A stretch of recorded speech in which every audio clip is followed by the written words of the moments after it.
آپ میں سے بہت سے لوگ عمرہ یا حج پہ گئے ہوں گے اور آپ نے سیم یہ سین وہاں پہ دیکھے ہوں گے اور خود سے سوال بھی کیا ہوگا کہ آپ خود کو تکلیف میں ڈال کر، موت کے منہ میں ڈال کر اللہ کے گھر کے غلاف کو صرف ہاتھ لگانا یا پھر حجر اسود کو چھونے کی اس کوشش سے اللہ اپنے بندوں سے راضی ہو جائے گا کہ اس کے گھر کے سامنے مسلمان مرد عورتیں کے سال کے اندر ہیں کہ رش اور دھکم پیل سے ان کا دم گھٹنے کو ہے، نامحرم مرد اس کو جگہ جگہ سے ٹچ ہو رہے ہیں، دھکے مکے لگ رہے ہیں، لیکن اس سب کے باوجود بھی وہ اللہ کو راضی کرنے کے لیے بس حجر اسود کو ہاتھ لگا لیتی ہے تو ان کو بہت ثواب ملے گا۔ استغفر اللہ، افسوس ہے ایسی ذہانت پہ۔ یہ سیدھا سیدھا جہالت اور گمراہی ہے، کیونکہ اللہ تعالیٰ بس عبادت سے سخت ناراض ہوتا ہے جو اس کے بندوں کو اور خود کو تکلیف میں ڈال کے کی جائے۔ آپ یقین کریں کہ بہت سی ویڈیوز میں ایسی چیزیں نظر آتی ہیں کہ لوگ ہاتھ لگانے کی ٹرائی کرتے ہیں لیکن وہ نہیں لگا سکتے۔ اب آپ فرض کریں آپ ایسی کنڈیشن میں پھنس چکے ہیں وہاں پہ حجر اسود کو ہاتھ لگانے کے چکر میں، اور وہاں پہ کچھ ایسی عورتیں ہیں یا پھر کچھ ایسے بچے ہیں یا کچھ ایسے بزرگ ہیں جن کا دم گھٹ رہا ہے، تو آپ حجر اسود کو ہاتھ نہیں لگا سکتے اور آپ ان کو وہاں سے نکالتے ہو کہ ان کی جان بچ جائے، ان کا جو سانس ہے وہ بحال ہو جائے، ان کا جو دم گھٹ رہا ہے وہ وہاں سے بچ جائیں، تو کیا اللہ آپ کے اس عمل سے راضی ہوگا یا آپ بس ایک دوڑ میں لگے ہو کہ میں نے ہاتھ لگانا ہے ہاتھ لگانا ہے؟ تو میرے خیال سے اللہ اس عمل سے راضی ہوگا جب آپ کسی کو وہاں سے مشکل سے نکالو بھی جس کا وہاں پہ دم گھٹ رہا ہوگا۔ آپ ذرا ان ویڈیوز کو دیکھ کر تصور کریں اس لمحے کا، کیا یہ اللہ کے گھر کی عزت اور اس کا تقدس ہے؟ اور غیر مسلم اس کو دیکھ کے کیا سوچتے ہوں گے کہ شاید ان لوگوں کا اسلام ان کو یہی سب سکھاتا ہے۔ دراصل یہ اس مقدس جگہ کی توہین ہے اور اس کا قصور سیدھا سیدھا ہم لوگوں کی جہالت ہے، کیونکہ یہ خود ساختہ عبادات جو ہم نے خود سے بنا لی ہیں، یہ تمام مسئلے اسی کی وجہ سے پیدا ہو رہے ہیں۔ عمرہ اور طواف کے دوران رسول پاک صلی اللہ علیہ وسلم نے حجر اسود کو ہاتھ لگا کے بوسہ دیا اور دودھ سے بھی بوسہ دیا، اور یہ دونوں چیزیں اس لیے کہ جو شخص جس طرح سے کمفرٹ ہو وہ اسی طرح سے کر لے، عمر کو کوئی تنگی باقی نہ رہے۔ اسی لیے حجر و عمرہ کے دوران دودھ سے بھی اشارہ کر کے حجر اسود کو چوم لینے سے اس کا رکن پورا ہو جاتا ہے۔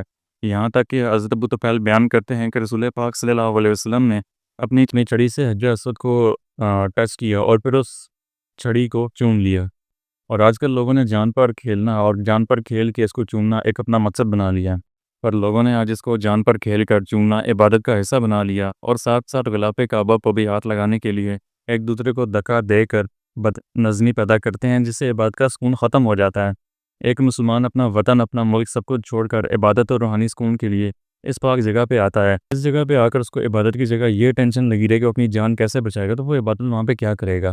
ہمارے ہاں مسلمانوں کو، خاص طور پر انڈین سب کانٹیننٹ کے مسلمانوں کو، عبادت کے دوران فرائض، نوافل اور خود ساختہ عبادت کا فرق سمجھانے کی انتہائی ضرورت ہے۔ غلاف کعبہ کو ہاتھ لگانا ثواب ہے، روحانی سکون ہے، لیکن عبادت کا حصہ نہیں ہے۔ بات یہاں تک پہنچ چکی ہے کہ غلاف کعبہ کو ہاتھ لگانا تو دور کی بات، لوگ اس کے دھاگے کھینچ کے برکت کے طور پر اپنے ساتھ لے آتے ہیں۔ اب بظاہر یہ لوگ محبت کے اندر ایسا کرتے ہیں، لیکن دراصل یہ اللہ کے گھر کی توہین کر رہے ہیں، گناہ کما رہے ہیں۔ اللہ کے حکم کو مان کر اس کی پیروی کرنا، اس کی مخلوق کے لیے آسانی پیدا کرنا، دراصل اس کی محبت ہے، نہ کہ اس کے گھر کے خلاف کو بھی اکھاڑ کر اپنے ساتھ لے آنا، اور اللہ کے گھر پہنچ کے بھی اللہ کے گھر میں جا کے تالے لگانا مشرکوں کی طرح غیر مسلم کرتے ہیں۔ یہ اللہ کے گھر کی توہین ہے، لیکن اپنی طرف سے یہ لوگ تو محبت کے اندر ایسا کر رہے ہوتے ہیں۔ اللہ تعالیٰ ان لوگوں کو ہدایت دیں۔ اب ذرا یہ ویڈیو دیکھیں۔ دست علی سر پر حسنین کا سایہ ہے، میرے غوث کی ٹھوکر نے مردوں کو جلایا ہے۔ کوئی بھی چیز اللہ کے نام پر رکھ کر کسی ولی، کسی نبی یا بزرگ کے نام پہ رکھ کے فاتحہ دے کر تقسیم کرنا، اس کی کوئی اصل قرآن و حدیث کے اندر موجود نہیں ہے۔ نبی پاک صلی اللہ علیہ وسلم سے ایسی کوئی مخصوص رسم ثابت نہیں ہے، لیکن صدقہ و خیرات کرنا اور کسی بھی مرنے والے کے لیے ایصال ثواب کرنا جائز اور مستحب ہے، اور اسی لیے صدقہ جاریہ کے طور پر لوگ کسی کے نام کا مسجد کے اندر کولر لگوا دیتے ہیں، مسجد بنوا دیتے ہیں، یا کسی غریب کی مدد کر دیتے ہیں، یہ سب کچھ جائز ہے۔ لیکن نذر و نیاز کے نام پر ان مشرکوں نے جو سلسلہ آج شروع کیا ہے، انہوں نے ہندوؤں کی طرح ان کے خداؤں کی پوجا کے اندر بدل دیا ہے۔ جیسا کہ آپ کی ویڈیو دیکھ لیں اور اس میں فرق کر کے بتائیں کہ ان کی فاتحہ کے اندر اور مندر کی پوجا کے اندر کیا فرق ہے گیا۔ دراصل یہ لوگ پہلے ہندو تھے جو مسلمان تو ہو گئے، لیکن دین کو نہ ان کے بڑوں نے سمجھا نہ انہوں نے سمجھا، اور اسی طرح بت پرستوں نے کی رسمیں ان کے اندر آہستہ آہستہ واپس آ رہی ہیں۔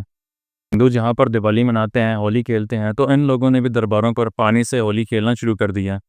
اب یہ لیٹسٹ بدعت ہے جو ابھی ایجاد ہوئی ہے خواجہ غریب نواز کے دربار پہ۔ آپ کو یقین نہ ہے تو یہ ویڈیو دیکھیں۔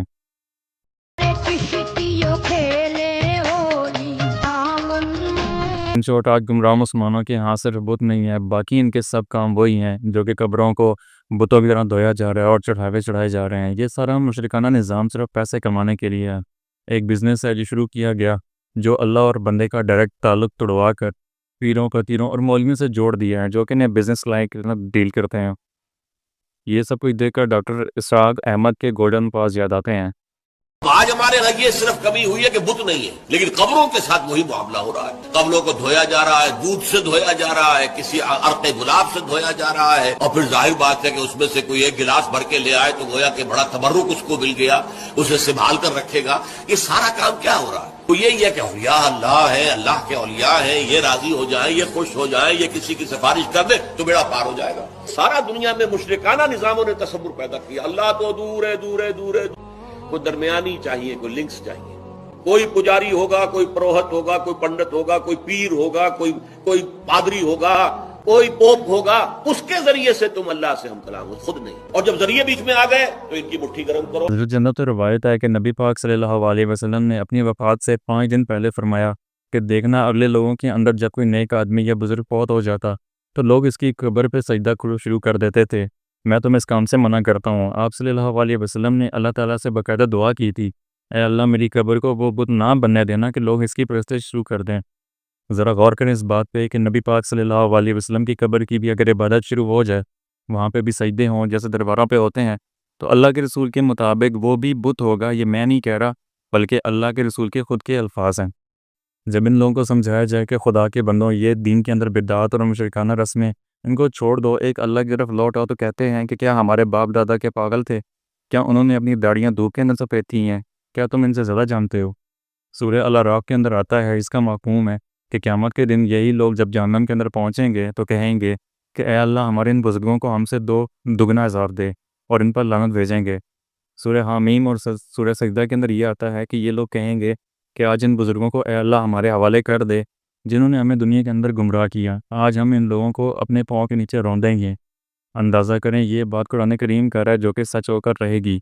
یہی وہ بزرگ ہوں گے، پیر صاحب ہوں گے، جن کے جوتے کو دنیا کے اندر یہ شفا کے طور پہ منہ پہ لگا کے چومتے رہے، اور قیامت کے دن انہیں اپنے پاؤں کے نیچے روندنے کی بات کریں گے، لیکن تب ان کو ان کا کوئی فائدہ نہیں ہوگا، کیونکہ اللہ فرمائے گا کہ آج سب کے لیے دگنا عذاب ہے کہ تم نے بھی اپنی اگلی نسل کو یہی گمراہی ٹرانسفر کی تھی جو تمہارے بزرگوں نے تمہاری طرف کی تھی۔ سو کیا بہتر نہیں کہ یہ لوگ آج ہی توبہ کر لیں، کیونکہ جب تک یہ زندہ ہیں ان کی توبہ قبول ہے۔ اللہ تعالیٰ سے دعا ہے کہ وہ ہمیں سمجھنے کی اور نیک عمل کرنے کی توفیق عطا فرمائے، آمین۔ جو بیمار ہیں ان کو شفا کاملہ عطا فرمائیے، جو قرض دار ہیں قرضداری سے نجات عطا فرمائیے، جو بے اولاد ہیں اللہ رب العزت کے وسیلے سے صاحب اولاد عطا فرمائیے۔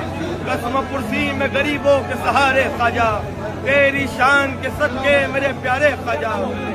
حسینی شبستان کا مرحبا